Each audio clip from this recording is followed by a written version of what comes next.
نوازا۔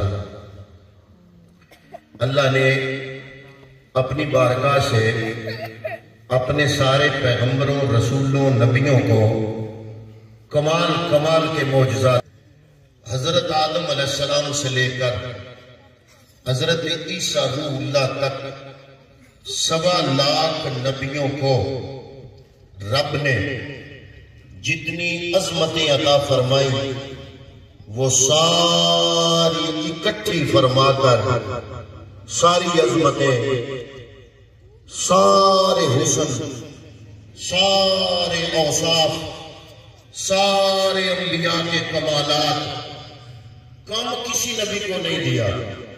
آدم سے لے کر روح اللہ تک سب کو نوازا، لیکن 1.25 لاکھ نبیوں کے کمالات، حسن، اوصاف، ان سب کو اکٹھا کر کے جب ایک ذات میں رکھا تو وہ ایک ذات آپ کے اور میرے نبی جناب محمد مصطفیٰ صلی اللہ علیہ وسلم کی ذات ہے۔ حسن حصہ ید بیضہ داری، آنچیں خوبہ ہما دارند تو تنہا داری۔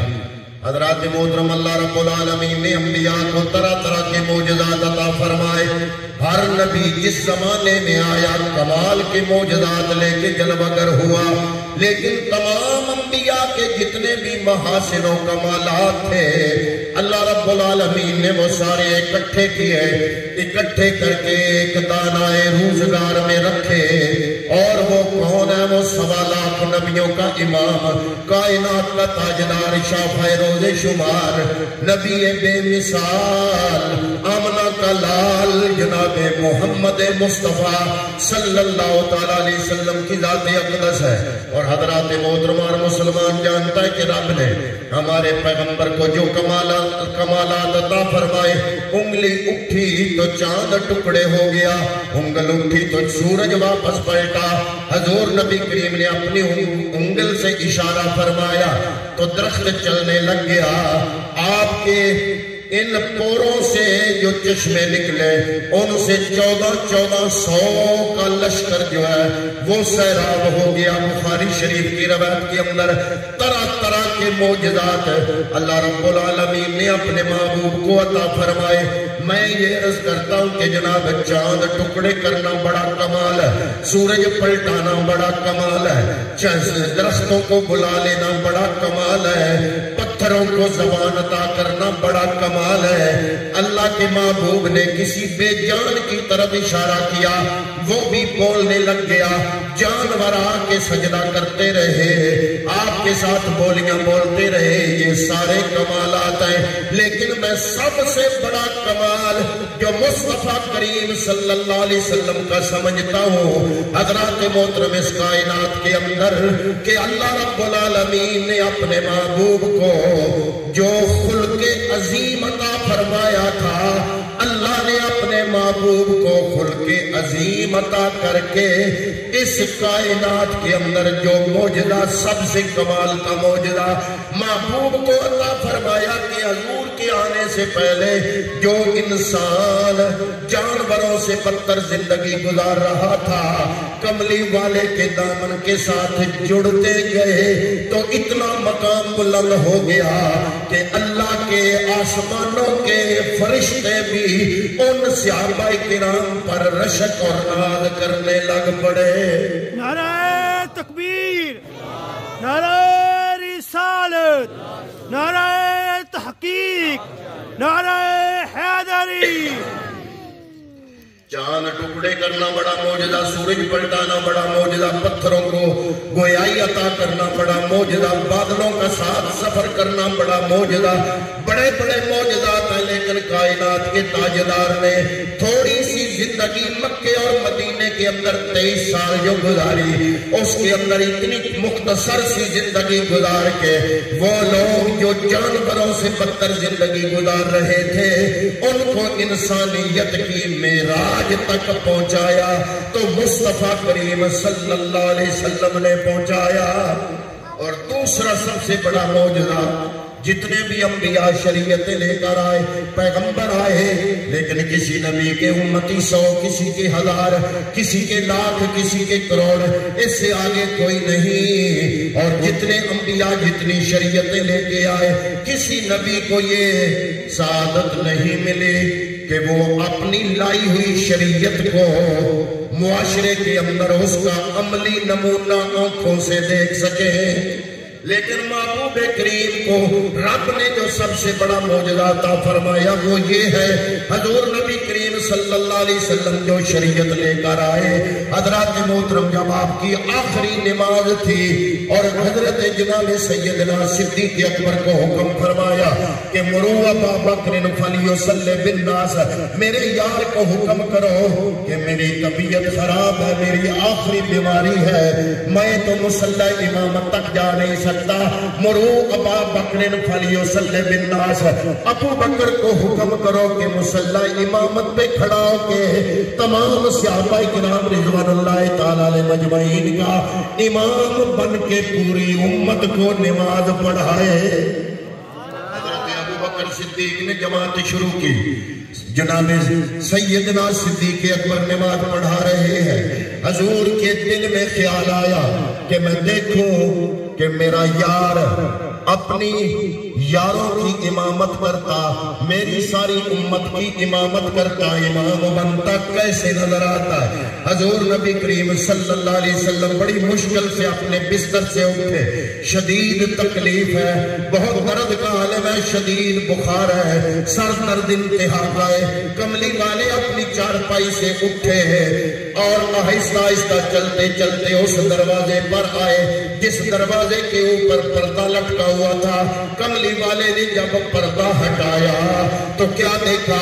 ابو بکر مصلی امامت پہ کھڑے ہوئے تھے اور پیچھے صف در صف تمام صحابہ کرام رضوان اللہ تعالیٰ علیہ مجمعین کا ایک مجمع اور ایک سمندر نظر آ رہا تھا۔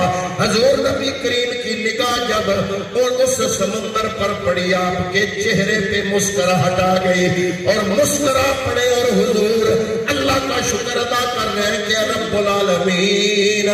حضور نبی کریم صلی اللہ علیہ وسلم نے جب وہ منظر دیکھا، اور علماء بیان کرتے ہیں کہ ایک لہجے کے اندر کملی والے کی آنکھوں کے سامنے وہ سارے مناظر پھر گئے ہوں گے۔ جب مکے کی گلیاں ہوتی تھی، حضور نبی کریم ایک اللہ کا حکم دیا کرتے تھے اور آپ کے غلاموں کو ستایا جاتا تھا، کسی کو انگاروں پہ گھسیٹا جاتا تھا، کسی کو مکے کی گلیوں میں گھسیٹا جاتا تھا، کسی کو پتھروں سے پتھروں کی برسات کسی پر کی جاتی تھی، اور طرح طرح کے مظالم جو صحابہ کرام برداشت کرتے تھے۔ حضور نبی کریم صلی اللہ علیہ وسلم کے دماغ میں وہ منظر بھی گھوم گیا ہوگا کہ جب اللہ کا نام بلند کرنے کی پاداش میں مکہ چھوڑنا پڑا، مدینے آ گئے، پھر بدر لڑی، پھر احد لڑی، پھر خندق لڑی، اور اتنی لڑائیاں لڑی، پھر فتح مکہ ہوا۔ یہ سارے مناظر حضور کے دماغ سے پھر گئے ہوں گے۔ پھر رب کا شکر ادا کیا کہ یا اللہ تیرا شکر ہے، میں جو دین شریعت کامل لے کر آیا ہوں، آج اس شریعت کا عملی نمونہ مجھے ان تمام صحابہ کرام کی ہستیوں میں نظر آ رہا ہے۔ سبحان اللہ۔ حضور کی شریعت کی عملی تصویر جو بنے وہ کون تھے؟ صحابہ کرام رضوان اللہ تعالیٰ علیہ مجمعین۔ تو حضرات محترم میں یہ عرض کرتا ہوں، میں پھر عرض کروں گا کہ چاند ٹکڑے ہونا بڑا معجزہ، سورج پلٹ کے آنا بڑا معجزہ، پتھروں کو زبان عطا ہونا بڑا معجزہ، لیکن سب سے بڑا معجزہ میرے کملی والے تشریف لائے اور انہوں نے انسان کا مقدر بدل دیا، انہوں نے انسان کی طبیعت کو بدل دیا، انہوں نے انسان کی پسند و ناپسند کو بدل دیا۔ مصطفیٰ کریم صلی اللہ علیہ وسلم جلوہ گر ہوئے، لوگوں کا اٹھنا بیٹھنے کا لہجہ بدل گیا، بول چال گفتگو کا انداز بدل گیا، معاملات کے سارے حساب کتاب بدل گئے۔ حضرات محترم، محبوب کریم کے آنے سے پہلے جو انسان جانوروں سے بدتر تھا وہ اتنا پاک اور اتنا مقدس بن گیا کہ وہ دامن نچوڑتا تھا تو رب کے پاک فرشتے وضو کرنے کے لیے تیار ہو جاتے تھے۔ اور اور یہ ساری تبدیلیاں کیوں آئی؟ اس لیے کہ اللہ تعالیٰ نے اپنے محبوب کو اخلاق عظیمہ عطا فرمائے اور اس کا اظہار قرآن مجید میں فرما دیا وَإِنَّكَ لَعَلَىٰ خُلُقٍ عَظِيمٍ۔ اور ہم اہل سنت والجماعت اپنے امام کو امام احمد رضا خان بریلوی رحمت اللہ تعالیٰ علیہ کے ساتھ عشق کیوں کرتے ہیں؟ اس لیے کہ انہوں نے اپنے ایک ایک شعر میں مصطفیٰ کریم کی ایک ایک ادا کو پرو دیا۔ اعلیٰ حضرت امام اہل سنت اس موقع پہ بھی بولے کہ یا رسول اللہ تیرے خلق کو حق نے عظیم کہا، تیرے خلق کو حق نے عظیم کہا، تیری خلقت رب نے جمیل کیا، کوئی تجھ سا ہوا نہ ہوگا شاہ، کوئی تجھ سا ہوا نہ ہوگا شاہ، تیرے خالق حسین و عطا کی قسم۔ اللہ رب العالمین نے فرمایا محبوب ایک ہوتا ہے اخلاق، ایک ہوتا ہے خلق۔ پھر آگے علماء کرام فرماتے ہیں اخلاق کی بھی 3 قسمیں ہیں۔ ایک ہے جناب اخلاق حسنہ، کیا ہے اخلاق کے؟ ایک ہے جناب اخلاق حسنہ اور ایک ہے اخلاق کریمانہ اور ایک ہے جناب اخلاق عظیمہ۔ اللہ نے قرآن مجید میں یہ تینوں اخلاق کو بیان فرمایا جب حضرت موسیٰ کلیم اللہ جلوہ گر ہوئے، انہوں نے اپنے حواریوں کو جو سبق دیا، جو شریعت دی، جو اخلاق سکھائے، ان اخلاق کا نام ہے وہ اخلاق حسنہ یا اخلاق عالیہ۔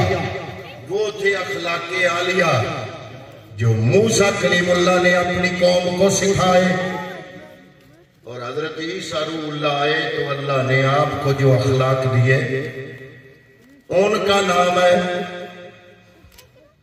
اخلاق کریمانہ۔ ان کی مثال بھی اللہ نے قرآن مجید میں دی ہے، خود بیان فرمائی۔ اور جب مصطفیٰ کریم صلی اللہ علیہ وسلم جلوہ گر ہوئے تو اللہ نے فرمایا اے محبوب تیرے امتیوں کے لیے اخلاق عالیہ بھی ہے، اخلاق حسنہ بھی ہے، اخلاق کریمانہ بھی ہے، اور تیرے امتیوں کے لیے اخلاق عظیمہ کی دولت بھی موجود ہے۔ اب حضرات محترم آپ کا دماغ یہ سوچ رہا ہوگا کہ اخلاق عالیہ یا اخلاق حسنہ کیا ہے؟ اس کی مثال بھی اللہ نے قرآن مجید میں دی، اور یہ اخلاق عالیہ اور اخلاق حسنہ موسمیوں کو ملے، یہود کو ملے، حضرت موسیٰ کلیم اللہ کے حواریوں کو ملے۔ وہ کیا ہے کہ اگر کوئی بندہ تم سے زیادتی کر دے تو بہتر تو یہ ہے معاف کر دو، لیکن اگر معاف نہیں کر سکتے بدلہ لینے کا دل کرتا ہے تو جتنا نقصان اس نے تمہیں دیا ہے اتنا نقصان تم اسے دے لو گے تو تم گناہگار نہیں ہوگے، اتنا بدلہ جتنا تمہیں ڈیمیج کیا گیا ہے۔ اس کی مثال اللہ تعالیٰ نے قرآن مجید میں بیان فرمایا ان النفس بالنفس والعین بالعین والانف بالانف والاذن بالاذن والسن بالسن۔ اللہ کے قرآن نے فرمایا کہ پہلی بات تو یہ ہے کہ اگر تمہیں کوئی بندہ مارتا ہے یا زیادتی کرتا ہے، اگر تم معاف کر دو گے تو اچھا ہے، لیکن اگر کر نہیں سکتے تو کیا ہے کہ اگر اس نے ایک دانت توڑا ہے تم اس کا ایک دانت توڑ دو، اگر اس نے ایک کان زخمی کیا ہے تم اس کا ایک کان زخمی کر دو، اگر اس نے تمہاری ایک آنکھ نکالی ہے تم اس کی ایک آنکھ نکال دو، تو تم اللہ رب العالمین کی بارگاہ میں مجرم نہیں بنو گے۔ اگر پورے کا پورا بدلے کا بدلہ اگر لو ہے یہ بھی اخلاق، لیکن ان اخلاق کا نام ہے اخلاق حسنہ، ان کا نام ہے اخلاق عالیہ۔ پھر آئے جناب حضرت عیسیٰ روح اللہ کی طرف سے پیغمبر بن کے آئے، اللہ نے فرمایا اے اللہ کے پیغمبر عیسیٰ روح اللہ اپنے حواریوں اور نصارہ کو کہہ دو کہ اخلاق سے زندگی گزارو۔ یا اللہ کس طرح؟ فرمایا ان کے لیے اخلاق کریمہ ہے کہ اگر کوئی بندہ ان کے ساتھ زیادتی کرتا ہے، یہ بدلہ لینے کے حساب میں بھی ہے، طاقت میں بھی ہے، لیکن بدلہ نہ لے تو یہ کیا ہے؟ بدلہ نہ لینا وہ تھا بدلہ لینا، دانت کے بدلے دانت، آنکھ کے بدلے آنکھ اور کان کے بدلے کان، جتنا کوئی مارے اس کے برابر اس کا بدلہ لے لو۔ یہ بھی اخلاق ہے، یہ کرنا بھی گناہ نہیں، لیکن یہ ہے اخلاق کے عالیہ، اس کا نام ہے اخلاق کے حسنہ۔ اور عیسیٰ روح اللہ کی شریعت آئی، اللہ نے فرمایا اپنے ماننے والوں کو بتا دو کہ اگر کوئی بندہ زیادتی کر دے تو اس کی زیادتی کو برداشت کر لو اور اس کے بدلہ اس سے نہ لو۔ یہ ہے اخلاق کریمانہ۔ یہی وجہ ہے کہ آج کے عیسائی حضرات اپنے اپنے گرجوں اور کلیسوں میں بڑے جھوم جھوم کے یہ بات کرتے ہیں، عیسیٰ روح اللہ کا پیغام سناتے ہیں۔ ہمارے پیغمبر کا یہ فرمان ہے کہ اگر تمہیں کوئی ایک تھپڑ مارے تو جواب میں دوسرا گال بھی آگے کر دو۔ یہ بات بڑے مزے لے کر عیسائی سارے اپنے گرجوں اور اپنے کلیسوں میں بیان کرتے ہیں، لیکن اگر آپ کو کوئی تھپڑ مارے آپ دوسرا رخسار اس کے سامنے کرو۔ ہے یہ بھی اخلاق، لیکن اس اخلاق کا نام ہے اخلاق کریمانہ، اخلاق کریمیہ، اخلاق کریمانہ۔ جب باری آئی آمنہ کے لال کی، جب باری آئی 1.25 لاکھ نبیوں کے سردار کی، جب باری آئی نبی بے مثال کی، جب باری آئی آمنہ کے لال کی، اللہ رب العالمین نے فرمایا ہے میرے محبوب اخلاق بھی اچھی چیز، اخلاق حسنہ اور عالیہ بھی اچھی چیز، اخلاق کریمانہ بھی اچھی چیز، لیکن اے محبوب آپ کے توسل سے میں رب آپ کے امتیوں کو صرف اخلاق نہیں، صرف اخلاق کریمانہ نہیں، صرف اخلاق حسنہ اور عالیہ نہیں، بلکہ آپ کی وساطت سے آپ کے امتیوں کو اخلاق عظیمہ عطا فرماتا ہو۔ نعرہ تکبیر، نعرہ رسالت، نعرہ تحقیق، نعرہ حیدری۔ حضرت عیسیٰ روح اللہ تشریف فرما تھے، سامنے آواریاں، پاس ایک بندہ گزرا، وہ بکنے لگا، حضرت عیسیٰ روح اللہ کی گستاخی کرنے لگا، گستاخانہ الفاظ بولنے لگا۔ حضرت عیسیٰ روح اللہ اس کو دعا دے رہے ہیں، اللہ تجھ پہ کرم کرے، اللہ تجھ پہ رحمت کرے، اللہ تجھے ہدایت عطا فرمائے۔ جو ہماری سننے والے ہیں ان میں سے ایک بندہ بولا، وہ کہتا ہے اللہ کے پیغمبر اے روح اللہ وہ تو آپ کو بکواس کر رہا ہے، وہ تو گالیاں دے رہا ہے، آپ دعائیں دے رہے ہیں۔ اللہ کے پیغمبر حضرت عیسیٰ روح اللہ فرماتے ہیں کلو اناء یترشح بما فیہ، آپ فرماتے ہیں برتن سے وہی کچھ نکلتا ہے جو برتن کے اندر موجود ہوتا ہے، اس کے اندر یہ لغویات ہیں وہ نکل رہی ہیں، میرے اندر خیر ہی خیر ہے، میں اس کو خیر کی دعائیں دے رہا ہوں۔ اب بات اگلی بھی جس طرح اب تک آپ نے سمجھا غور سے، اب اگلی بات اس سے بھی غور کی ہے، غور سے سمجھنے والی۔ اب اگر اسلام ہمیں یہ حکم دیتا کہ تم نے اخلاق حسنہ اپنانے ہیں، اس کے علاوہ نہیں، تو ہر طبیعت اور مزاج کے لوگ پائے جاتے ہیں، کئیوں کی طبیعت نرم ہوتی ہے، کمزور ہوتے ہیں، اگر وہ خود اپنی طرف سے معاف کر رہے ہوں اور اسلام یہ حکم دے، اسلام یہ حکم دے کہ السن بالسن واللنف باللنف والعذن بالعذن، تو اس نے کہنا ہے کہ یہ اسلام کون سا مذہب ہے؟ یہ تو لڑانے بڑھانے والا مذہب ہے، مجھے تو یہ قبول نہیں.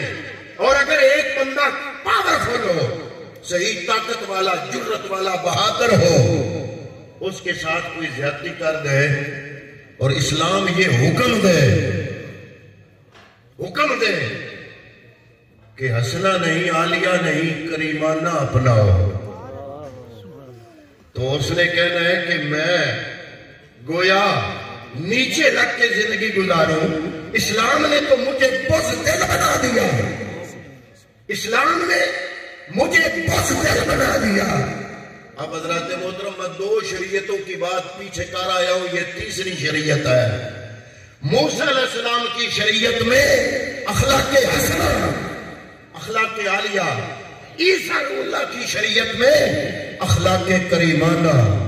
اور جب مصطفیٰ کی شریعت کی باری آئی تو اللہ کے محبوب نے فرمایا تم پہ فرض نہیں کہ تم صرف اخلاق حسنہ اپناؤ, یہ بھی فرض نہیں اخلاق کریمانہ اپناؤ, بلکہ اگر تم اخلاق حسنہ اپناؤ گے پھر بھی باز پرس نہیں ہوگی. اور اگر اخلاق حسنہ کا آپ کو پتہ ہے نا, آنکھ کے بدلے آنکھ, کان کے بدلے کان, دانت کے بدلے دانت, اگر اس کے مطابق کرو گے تو تم مجرم نہیں ہوگے, اجازت ہے. اور اگر تم اخلاق عالیہ اور حسنہ سے آگے گزر کے اخلاق کریمانہ اپناؤ گے تو وہ کیا ہے کہ اگر کوئی زیادتی کرتا ہے تو تم اس کی زیادتی کو معاف کر دو. یہ بھی آخر نہیں فرمایا, فرمایا اگر یہ کرو گے تو پھر بھی آزاد ہو, تمہیں بدلہ رب اچھے انداز سے عطا فرمائے گا. لیکن جس محبوب کی تم امت ہو اس نبی کی اپنی ذات نہ اخلاق حسنہ والی, نہ اخلاق کریمانہ والی, بلکہ جس محمد کا تم کلمہ پڑھتے ہو وہ ہے اخلاق عظیمہ. یا اللہ یہ کیا ہوتا ہے؟ فرمایا اگر کوئی برا بھی کرے تو نہ صرف یہ کہ برائی کا بدلہ نہ لو, نہ صرف یہ کہ اس کے بعد بدلے چپ رہو, نہ صرف یہ کہ تم دعائیں دو اور اخلاق کریمانہ لو, بلکہ نہیں اگر کوئی برائی کرے تو تو تم اس کے ساتھ اچھائی کرو. اگر اچھائی کرو گے تو پہلے والے 2 اخلاق کے درجے اور آخری والا مصطفیٰ کا درجہ تم اس میں فائدہ ہو جاؤ. نعرہ تکبیر, اللہ اکبر, نعرہ رسالت, یا رسول اللہ, نعرہ تحقیق, نعرہ حیدری, حسن اخلاق مصطفیٰ. فرمایا ادفع باللتی ہی احسن, بدلہ دو اچھائی میں. اگر کوئی برائی کرے تو پہلی چیز ہے کہ برداشت کر لو, دوسری چیز یہ ہے اخلاق عالیہ اور اس کا بدلہ لے لو. ہے یہ بھی اخلاق حسنہ ہے. اور اخلاق کریمانہ کیا ہے کہ اس کے بدلے دعا دو. اور اخلاق عظیمہ کیا ہے کہ نہ صرف معاف کر دو, نہ صرف دعا دو, بلکہ اگر تم اچھائی کرو گے تو تمہاری اچھائی کو دیکھ کے وہ برا بندہ بھی برائی بھول جائے گا, تم سے اچھائی کرنے لگ جائے گا.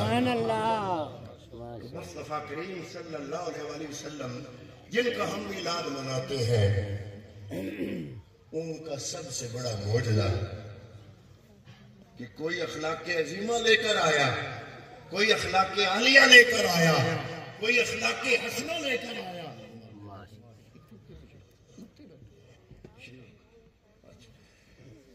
کوئی اخلاق کریمانہ لے کر آیا. محبوب کریم کو اللہ نے فرمایا وَإِنَّكَ لَعَلَىٰ خُلُقٍ عَظِيمٍ. اے محبوب آپ صرف اخلاق والے نہیں, اخلاق حسنہ والے نہیں, آپ صرف اخلاق عالیہ والے نہیں, آپ صرف اخلاق کریمانہ والے نہیں, بلکہ اے محبوب آپ دیکھیں نا بابو صاحب مجھے کہیں کہ آپ بڑے اچھے ہیں، یہ میرے لیے بڑا ناز ہے کہ ایک عاشق مصطفیٰ ذات اور مخلص پابند صوم و صلاۃ تہجد گزار مجھے اچھا کہہ رہی ہے۔ اگر میرے استاد مجھے کہہ دے حضور ضیاء الامت جس تصویر محمد کا نشان لگاری کہ تم اچھے ہو، پھر میں نے تو خوشی سے پھولے نہیں سنبھالا۔ لیکن اگر کوئی میرا استاد مجھے کہے تو میں نے خوش ہو جانا ہے، تو لوگوں نے کہنا یار وہ بھی آخر انسان ہی ہے، ہو سکتا ہے کہ اس نے اس نظر سے تمہیں دیکھا نہ ہو، یہ تیری کچھ باتیں اس سے مخفی ہوں۔ آپ اندازہ لگاؤ نا، جب محبوب کو یہ کہنے والا کوئی انسان نہیں، کوئی دنیا کا بندہ نہیں، بلکہ وہ کہہ رہا ہے جو خالق کائنات ہے، جو لمحے لمحے کو جانتا ہے، جو 1.25 لاکھ انبیاء کے مزاج کو جانتا ہے، وہ فرما رہا ہے خدا کہ محبوب تم اخلاق عظیمہ کے اعلیٰ مرتبے پہ فائز ہو۔ تو پھر حضرات محترم سوال یہ ہے کہ اگر ہمارے نبی وہ اخلاق لے کے آئے جو موسیٰ علیہ السلام کے اخلاق سے بھی آگے درجہ ہے، اور عیسیٰ روح اللہ کے اخلاق سے بھی میرے نبی کا اخلاق میں آگے درجہ ہے، تو سوال یہ پیدا ہوا کہ ہم اگر اس محبوب کا کلمہ پڑھتے ہیں تو ہم نے اس محبوب سے اس شریعت کو کتنا اخذ کیا۔ اب مصیبت یہ ہے کہ چاہے مکتب فکر کسی کا کوئی بھی ہو، ہم سرے سے دین ہی نہیں سمجھے۔ ہم نے سمجھا کہ دین صرف نمازوں کا نام ہے، ہم نے سمجھا دین صرف تسبیح پھیرنے کا نام ہے، ہم نے سمجھا دین صرف حج اور عمرے کرنے کا نام ہے۔ حضرات محترم، دین یہ تسبیح، یہ حج، یہ عمرے، یہ نمازیں، یہ روزے، یہ زکاتیں، یہ حج، یہ سارا کچھ اگر معاف کر دو گے تو اخلاق کریمانہ ہے، اور اگر برائی کے بدلے احسن الی من اساءک، جو تم سے برائی کرے اس برائی کے بدلے تم اچھائی کرو گے، تو مدینے کا تاجدار مدینے تشریف رکھ کے تیری غلامی پہ رب کی بارگاہ میں ناز کرے گا، اور عرض کریں گے یا اللہ یہ ہے میرا امتی جس نے میرے اخلاق عظیمہ کو ذہن میں رکھا۔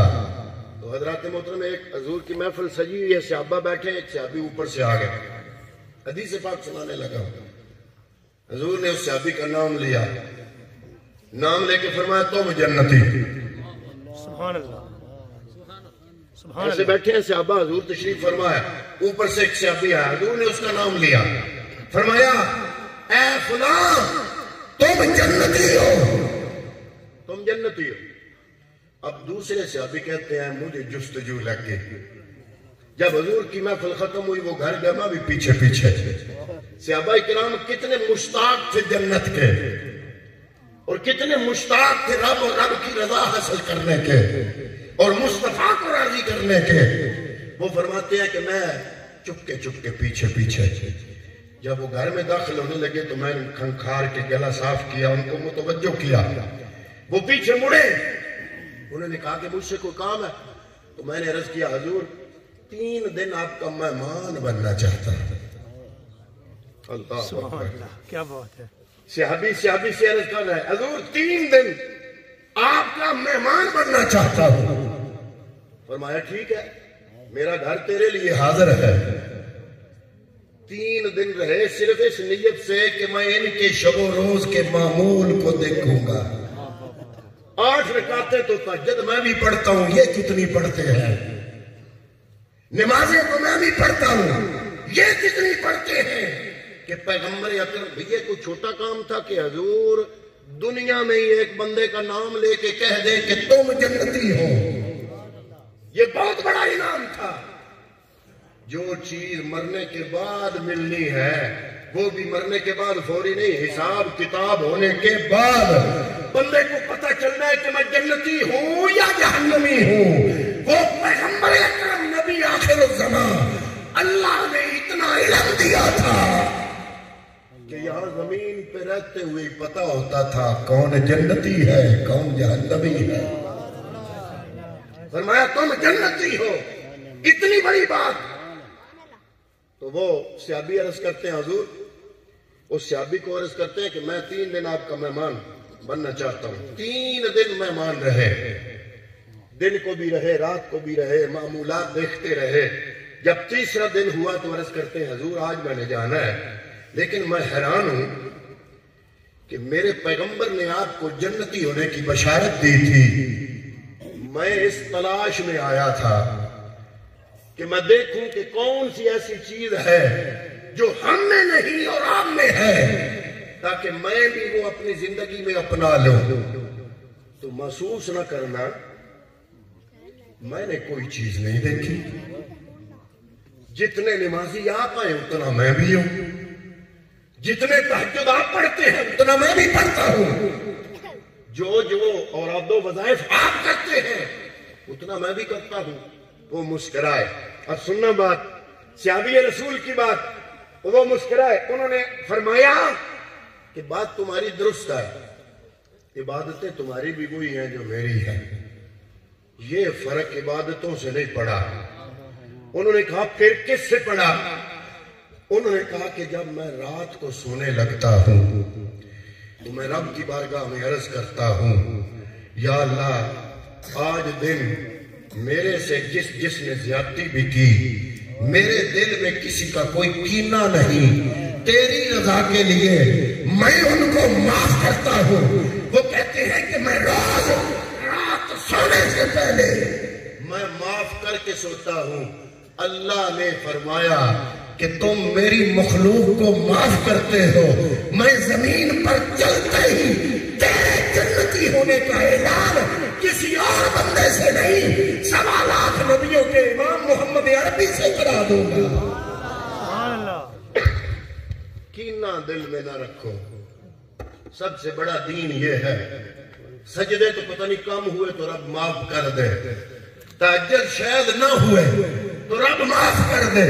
وہ ایک اللہ کے ولی ہیں، ان کی ایک دفعہ ان کی بیوی گھر والی اہلیہ، اس سے غلطی ہو گئی، غلطی ہوئی تو وہ کیا کہتے ہیں چلو میں چاہتا تو تمہیں طلاق دے دیتا، چاہتا تو مارتا، تمہیں ذلیل کرتا، تمہارا شکوہ تمہارے میکے والدین تک پہنچاتا، لیکن نہ میں تمہارا شکوہ لے کر میکے جاؤں گا، نہ تمہیں ماروں گا، نہ تمہیں طلاق دوں گا، لیکن سن لو میں تمہیں اللہ کی بندی کی غلطی سمجھتے ہوئے معاف کرتا ہوں۔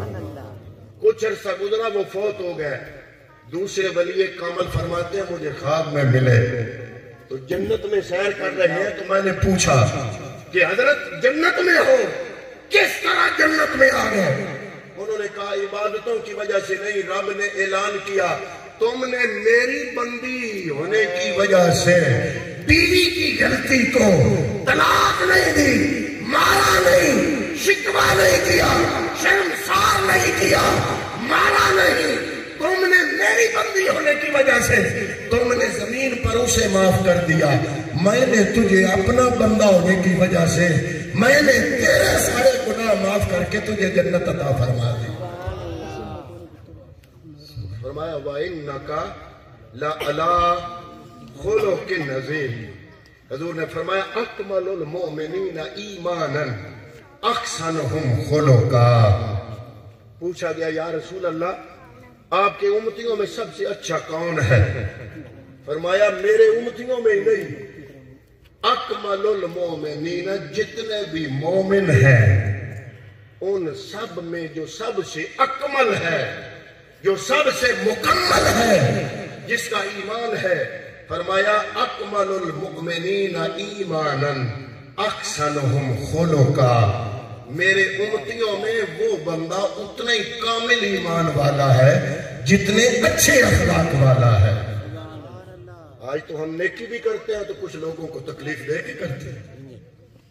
میں نمازی ہوں، پڑھا ہوں، دائیں سے بھی حرکت مارنی، بائیں سے بھی کونی لگانی. جو مسجد میں نمازی آئے ہوئے ہیں ان کو تنگ کرنا. اور دین ہمارا کیا کہتا ہے؟ ایک دفعہ کچھ لوگ آئے حضور کی بارگاہ میں عرض کرتے ہیں یا رسول اللہ، یہ آپ کا شخص جو ہے نا صحابی ابو بکر، یہ رات کو نماز پڑھتا ہے تو نماز میں اونچا اونچا قرآن پڑھتا ہے.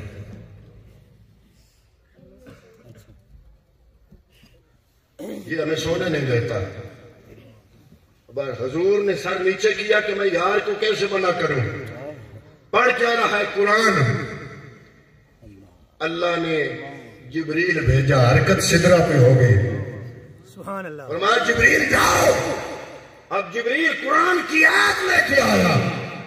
فرمایا وَلَا تَجْهَرْ بِصَلَاتِكَ وَلَا تُخَافِتْ بِهَا وَابْتَغِ بَيْنَ ذَلِكَ سَبِيلًا. اے محبوب اپنے یار کو کہہ دو اونچی آواز میں قرآن نہ پڑھے. جو لوگ تنگ ہوتے ہیں وہ چاہے کافر ہیں لیکن میری مخلوق ہے. چاہے کافر ہیں میری مخلوق ہے. میں تو اللہ کا شکر ادا کرتا ہوں کہ مجھے آج سے 20 سال پہلے رب نے توفیق عطا کی. میں نے اپنی مسجد میں پابندی لگائی کہ سوائے اذان کے سپیکر آن نہیں ہوگا یا کوئی ضروری اعلان.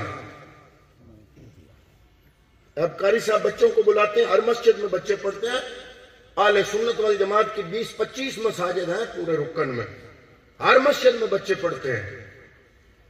لیکن میں آپ کے محلے والوں کو داد دیتا ہوں، بڑی برداشت ہے. میں نے قاری صاحب کو کہا بچوں کو بلانا بھی ہو تو 2 آیتیں چھوٹی سی پڑھ لیا کرو، اس کے بعد بند، تاکہ بچوں کو اشارہ بھی مل جائے کہ قاری صاحب مسجد میں موجود ہے اور پڑھا رہے ہیں. اور لوگ تنگ بھی. اور یہاں پہ پوری سورہ ملک، پوری سورہ یاسین، رات کے وقت کوئی بندہ بیمار، کوئی بندہ تہجد ادا کر رہا ہے، کوئی بندہ سنتیں پڑھ رہا ہے، کوئی بندہ تلاوت کر رہا ہے. آج ہم نیکی بھی اس انداز سے کرتے ہیں کہ کافر تو کافر مسلمانوں کی زندگی اجیرن بنا رکھی ہے. اور دین ہمارا کیا کہتا ہے؟ خلق عظیم سکھاتا ہے. دین ہمارا کیا کہتا ہے کہ تمہارے عام معاملات، عبادت تو عبادت رہے، تم وہ عبادت جس سے لوگوں کو تنگ کرو گے رب تمہارے منہ پہ نہیں مارے گا.